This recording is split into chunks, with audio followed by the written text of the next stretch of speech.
We all call Tyagaraja and Muthuswami Dikshita and Shama Shastri as the Trimurti of Carnatic Sangeeta. And Purandaradasru is always called the Pitamaha, Karnataka Sangeeta Pitamaha. By the title Karnataka Sangeeta Pitamaha to Purandaradasa, we should not assume that there was no Sangeeta or no Karnataka Sangeeta before Purandaradasa. So the music, what we call Karnataka Sangeeta, has a long history. One person has never invented any such music and anything such as Namaste. There was a question on my timeline a few days ago about Tyagaraja and Purandaradasa. We all call Tyagaraja and Muthuswami Dikshita and Shama Shastri as the Trimurti of Carnatic Sangeeta. And Purandaradasru is always called the Pitamaha, Karnataka Sangeeta Pitamaha. There indeed was.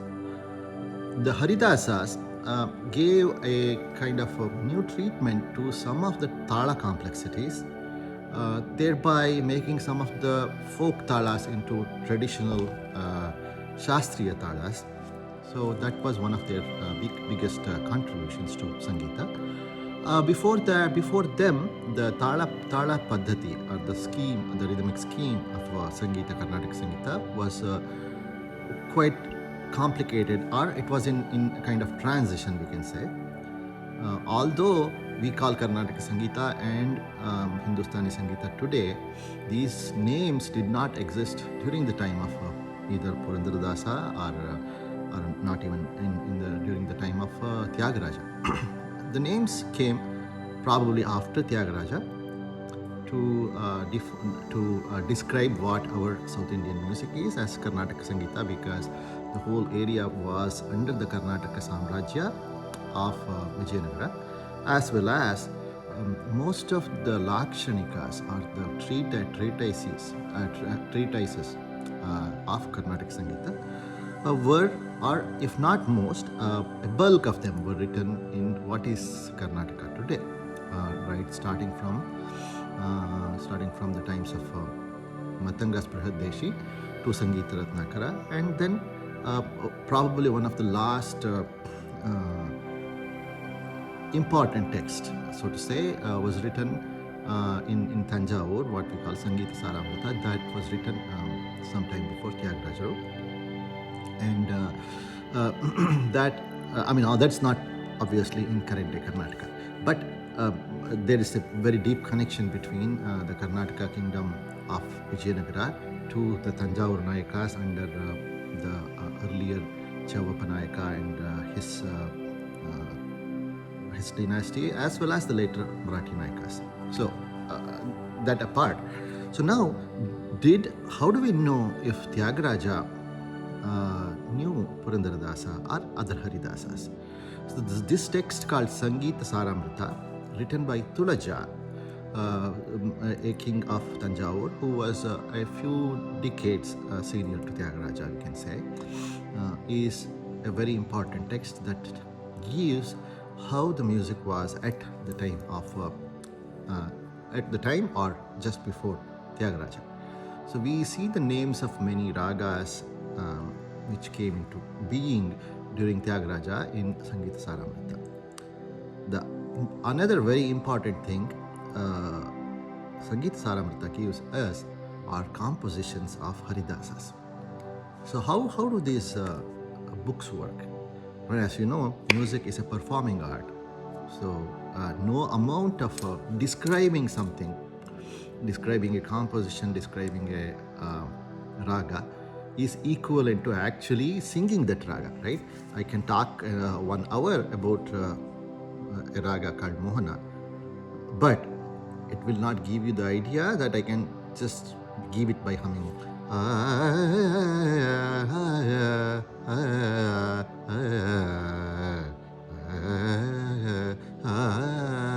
So this is how music is a performing art, right? So that's why. So therefore, it was also necessary for these books, works on music, to give examples of, not in audio, obviously there was no audio recording at the time, but to give a notation of the songs and the compositions. And some of the important examples of compositions that Tulaja Tulajaji is called. Tulaja gives are of Haridasas, specifically of Purandaradasa, Vyasaraya, and others. And he gives them with proper notation. He gives examples of Pada, which we call today as Pada or Nidhe or Nama, and also Gabhoga, and another type of compositions called Suladi. So these are the three important types of compositions.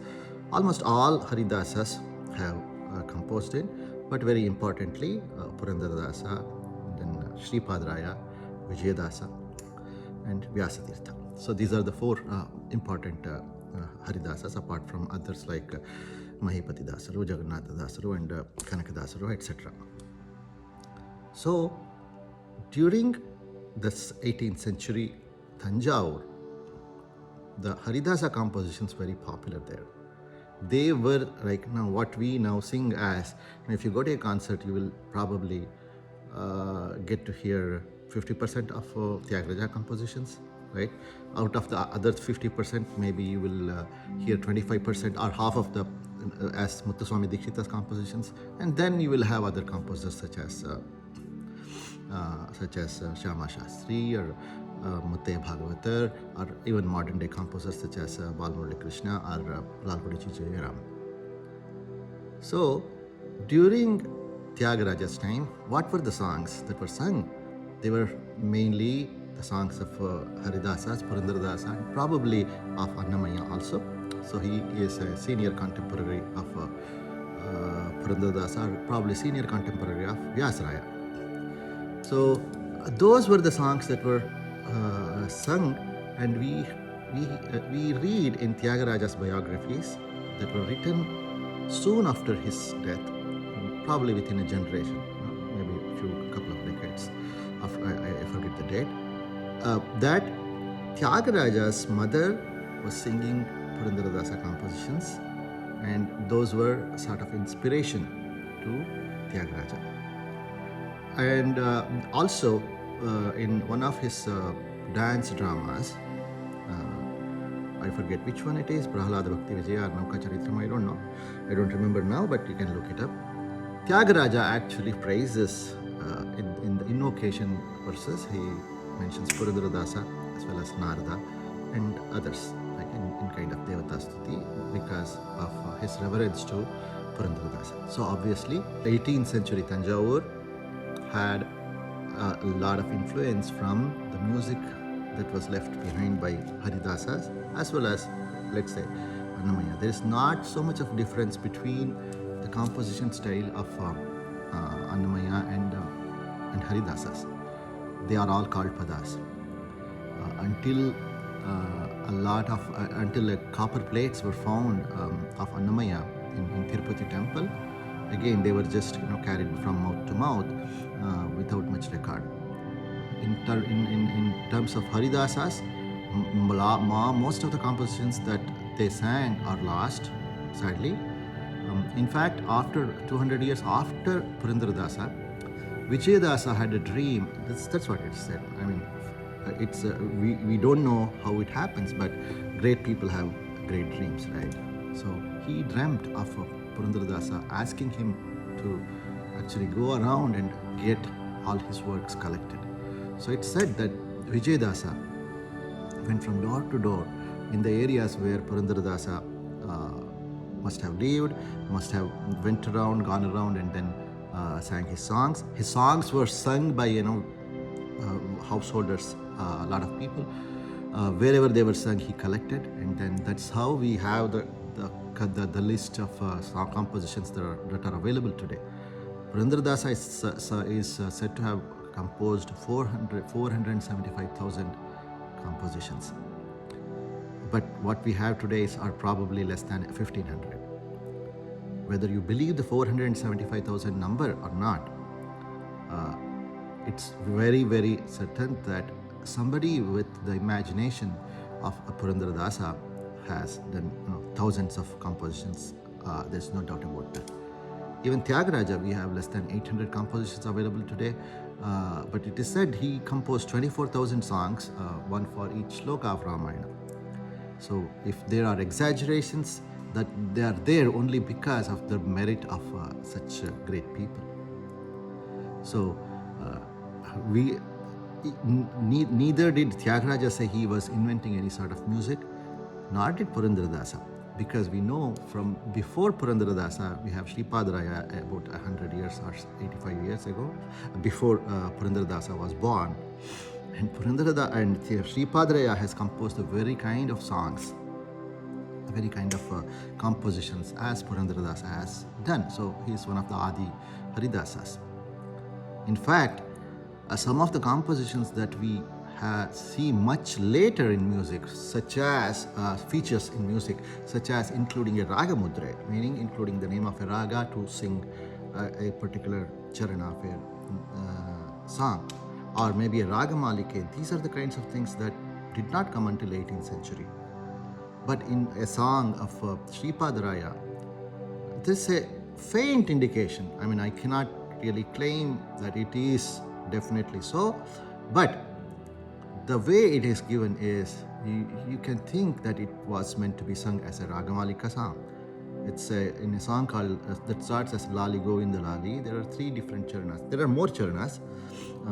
Most of the Haridasa songs had a minimum of 3 and going up to like 20-25 charanas in some cases. This Lali Govinda Lali is a lullaby to Govinda or Narayana that has plenty of charanas. I don't know how many, I don't remember how many.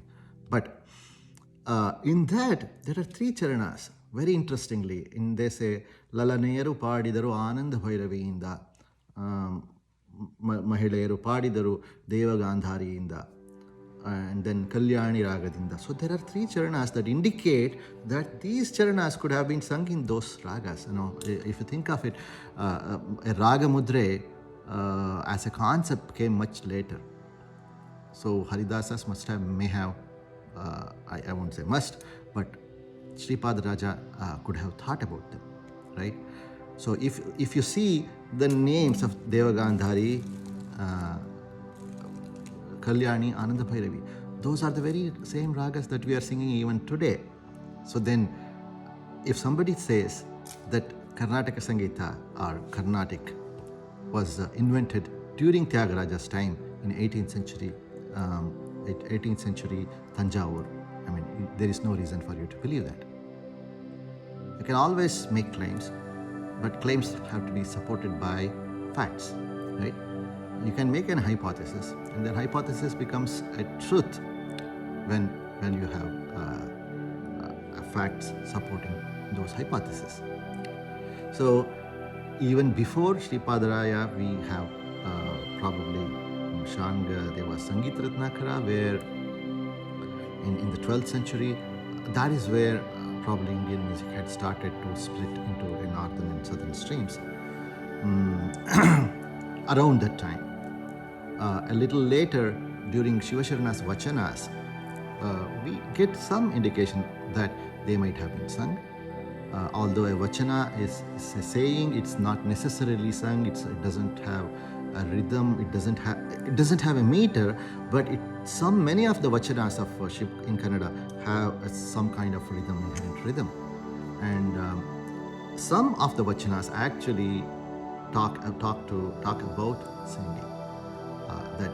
That gives an indication that Vachanas were also sung. Yeah, we don't know whether they were sung as professional or concert pieces, but they were definitely sung. And apart from that, there were various other types of compositions that were sung, which can be seen from literary works. If you go to early Kannada, or it could be early Telugu, early Tamil, all these places you will find references to music and singing and instruments and all that, and different types of compositions. So the music, what we call Carnatic Sangita, has a long history. So one person has never invented any such music, anything such as Indian music, Carnatic Sangita, or Hindustani, whichever it is. It is a stream. It's a stream that's flowing for thousands of years.